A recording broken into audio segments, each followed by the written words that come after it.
안녕하세요, 김주일스예요. 오늘은 홍천군 내촌면에 위치한 오래된 폐교에 있는 은하수 별빛 연못입니다. 지금 연못을 만든 지는 어느덧 한 달.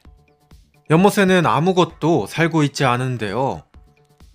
분명히 근데 고인물은 썩는다 그랬는데 은별 연못의 물은 너무나도 맑게 유지가 되고 있어요. 근데 자세히 보면 벼룩 같은 게 튀어다니고 있는데 보이시나요?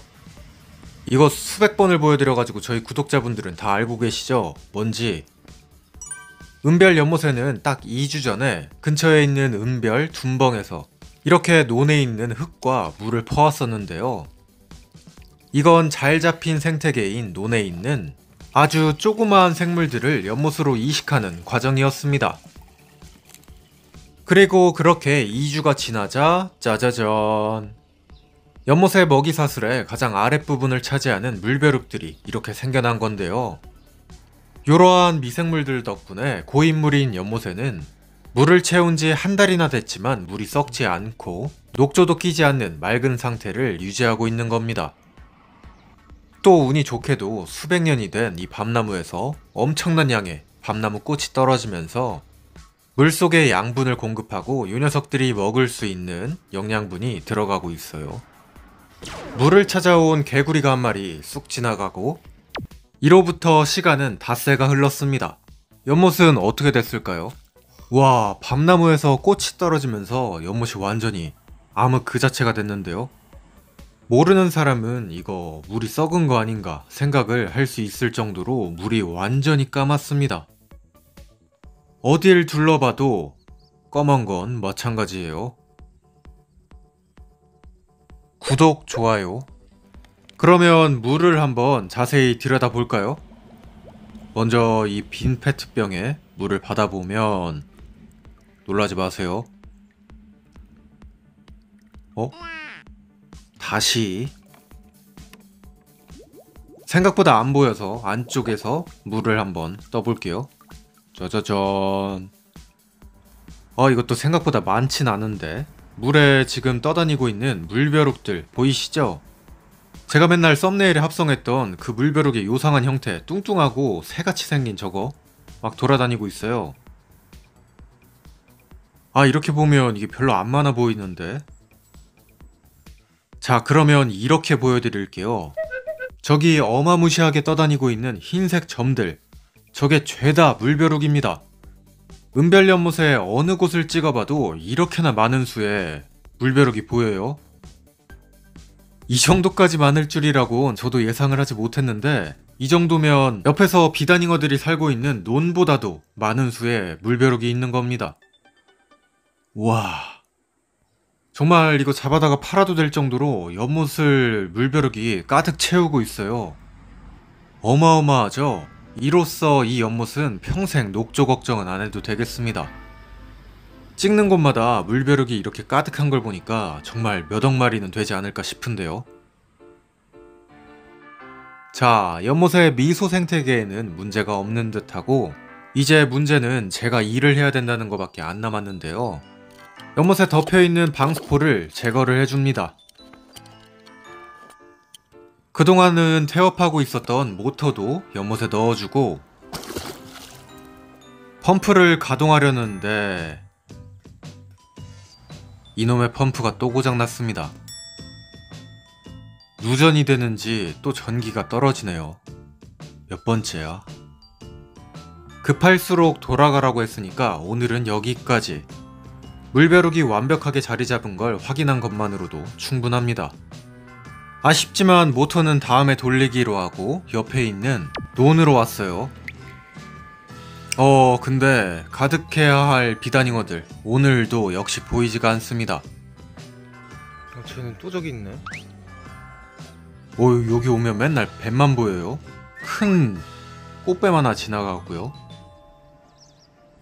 아무래도 오늘도 구름이 좀 껴서 물고기들이 밖에 나오질 않는 듯. 간신히 찾아봐야 하나둘 어렴풋이 형태만 보이는데 이거 보여드리면서 많이 컸죠 하면 또 욕먹기 딱 좋죠. 어째 오늘은 사료를 뿌려놔도 지난번처럼 위로 올라와서 먹는 녀석이 없습니다. 위로 올라온 건 제가 궁금한 새날 올라오고. 무자치뿐. 그래서 오늘은 특수 장비 수중캠을 준비했습니다. 자, 바로 물에 들어갑니다. 짜자잔. 정말 놀랍게도 아무것도 보이지가 않습니다. 연못에 방수포를 왜 덮어야 되는지 아주 잘 보여주고 있죠. 맑은 물은 한 줌의 흙으로도 흙탕물이 돼버리기 때문에 흙탕물을 막으려면 방수포가 반드시 필요합니다. 오, 근데 저기 두 마리. 온몸이 주황색인 걸 보면 대정삼색으로 추정이 되는 저 비단잉어 두 마리. 오! 세 마리. 오, 옆에서 하나씩 나타나기 시작합니다. 우와, 계속 나와요? 오, 와, 한 녀석은 얼마나 먹었는지 엉덩이에 똥을 달고 다니고, 이 녀석들 크기가 짐작이 가시나요? 이 중에 가장 작은 녀석도 7cm인 고프로보다 훨씬 큽니다. 지난주에 왔을 때 5, 6cm였는데 곳에 더 큰 거예요. 위쪽에서 보면 요런 느낌? 오늘이 연못에 들어간 지 딱 28일째. 눈꽃만 했던 놈들이 벌써 8cm를 왔다 갔다 할 정도로 엄청나게 커졌어요. 이거 누가 보면 사다 넣은 줄 알겠습니다. 카메라가 신기한지 아니면 먹이인 줄 아는지 계속해서 무리를 지어서 카메라 근처를 쫓아다니는데요. 근데 어째 몸이 노란 대정들만 보이는데요. 황금이랑 검은 애들 그리고 금붕어는 보이지가 않습니다. 엄청나게 많이 큰 붕어가 반갑다면 구독 한 번씩 눌러주세요. 다른 애들을 좀 찾아봐야겠는데요. 다 어디 갔지? 오오오오. 방금 몸이 검은색 녀석 하나가 쑥 지나갔어요. 이야. 방금도 노란 애 하나가 둔벙으로 쑥 날아갔고요. 한 걸음 뗄 때마다 무지하게 빠른 잉어들이 쑥쑥 지나갑니다. 이거 너무 강하게 키웠나? 완전 야생이네. 어떻게 찾아? 한 마리씩 계속 지나가네. 보셨죠? 방금 흰 녀석 지나가는 거.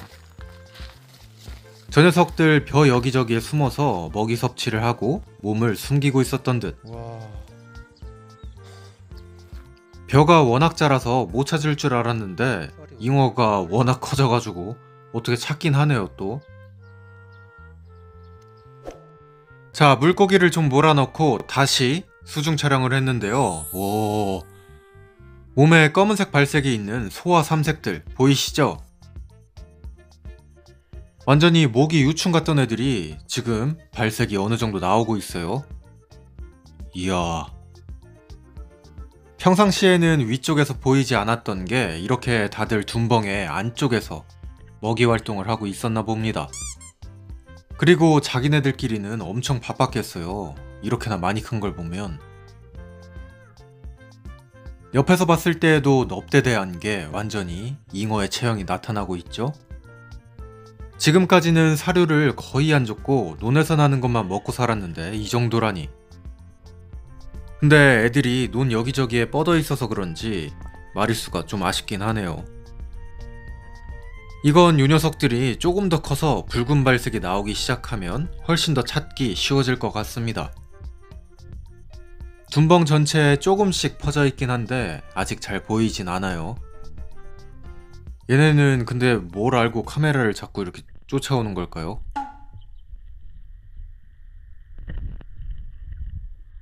자, 수중 촬영은 여기서 종료. 어이, 꽃뱀 무지하게 크네요. 잉어들의 성장 속도가 생각보다 훨씬 빨라서 이제는 다른 생물들도 들어가도 되겠습니다. 쟤는 왜 맨날 저기 있어? 자기 부인이랑 놀지. 자, 둔벙에 어떤 생물이 들어갈지 한번 맞춰보세요. 오늘의 영상은 여기까지 보여드릴게요. 감사합니다. 김줄스였어요. 뿅. 지금 줄스클럽에서는 복숭아 농장에서 바로 따서 바로 보내는 맛있는 신비복숭아를 공동 구매하고 있습니다. 경매 나가는 상품이 아니라서 시장이나 마트보다 훨씬 귀한 고급 신비복숭아예요. 여름 이맘때 딱 2주만 볼 수 있는 맛있는 신비복숭아. 처음에는 새콤달콤하고 호숙을 하면 할수록 달아집니다. 자세한 내용은 줄스클럽 스마트 스토어를 확인해보세요. 크기는 대과가 자두만해요. 비 오면 안 땁니다.